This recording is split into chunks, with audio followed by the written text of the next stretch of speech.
तो hello friends, आज के इस वीडियो में आपको बताने जा रहा हूँ कि हम कैसे अपना क्या कहते हैं कैसे ऑन माइनक्राफ्ट कैसे करें। तो आपने सर्च करना 16.40।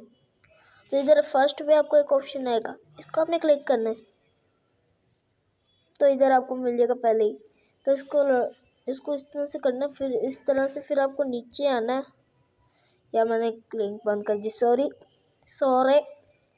तो फिर आपको नीचे आ जाएगा 16.14 APK 40 APK। तो आपको इधर फाइल आप कहेंगे, आपको 2 सेकंड में 1 सेकंड में मिलने वाली है डाउनलोड फाइल फ्रॉम सर्वर। लेकिन मैं नहीं करूँगा क्योंकि मेरे पास माइनक्राफ्ट पहले से डाउनलोड है। तो आपको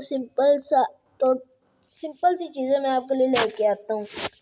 तो मेरे चैनल को कोई सब्सक्राइब ही नहीं करता, तो इतनी मुश्किल से 2 सब्सक्राइबर हुए हैं, प्लीज़ आप भी सब्सक्राइब कर दिएगा। तो मैं आपसे मिलता हूँ नेक्स्ट वीडियो में। चलो take care and bye bye. लेकिन ਤੁਹਾਨੂੰ ਇੱਥੇ ਆਉਣ ਦੀ ਜ਼ਰੂਰਤ नहीं, मैं लिंक डिस्क्रिप्शन 'ਚ दे दांगा।